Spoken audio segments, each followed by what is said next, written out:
I can prove that Jesus Christ is God using the very first language, Proto-Hebrew, otherwise known as the language of angels and men.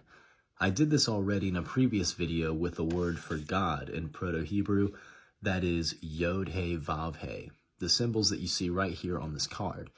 I used that to prove that God revealed himself as Jesus Christ, and I'm going to do it again with the words in the beginning. Those three words, but in Hebrew, it is Bereshit, the one word. Let me explain. All right, so we're going to be looking at the word Bereshit and proving how it is actually showing Jesus Christ revealing himself as God before he ever existed.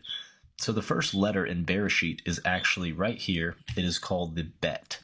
The Bet is represented by the value of 2. It actually means home.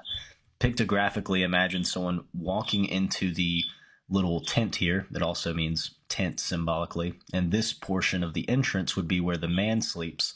And the secondary entrance here is where the woman sleeps. So the man defends the entrance to the home as the wife and maybe the children sleep in this area over here. So the symbolism of these symbols is vast and deep.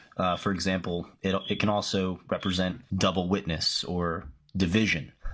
But in this case, it is the home. Now, the second symbol is called the Resh. The Resh is right here. It looks like a man's head, kind of like Donald Trump's head.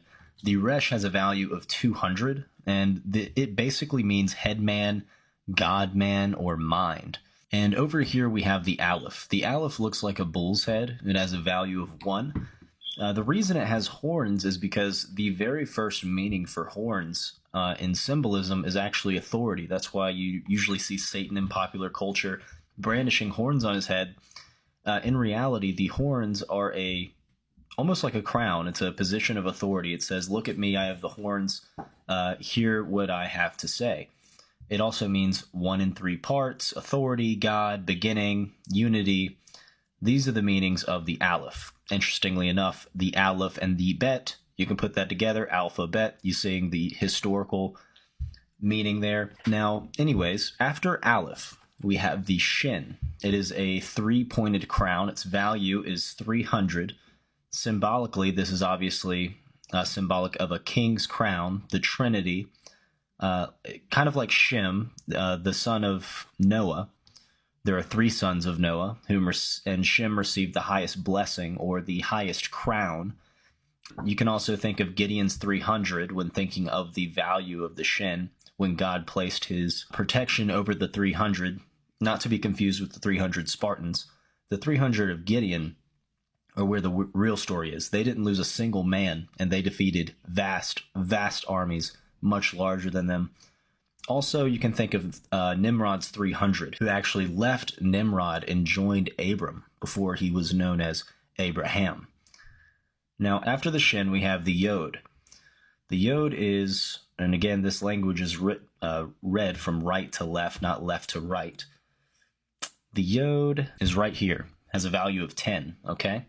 The Yod is actually symbolic of a right hand or a right arm, kind of like the right hand of God, which is quite literally how Jesus Christ is described. The right hand of God has a value of 10, which is a number of completion and perfection. It represents God himself. Now, the last symbol to finish the word Bereshit is the Tav. The Tav right here, of course, is the cross, has a value of 400. It represents new beginnings. It's a mark or a sign. It represents an open palm. And this is the 22nd letter of the Hebrew alphabet, which is a number of completion.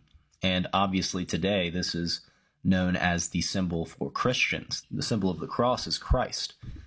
Now, take a look at this all together. The word we are spelling out in Proto-Hebrew is called Bereshit, right here, 1 in 3 parts, in the beginning. Interesting enough, right? So here's the word, read from right to left.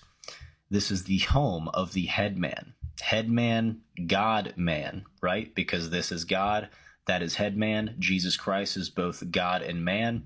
So this is the home of the head man, God man, the king of 3 crowns, the Trinity, right hand of God, okay, Jesus Christ.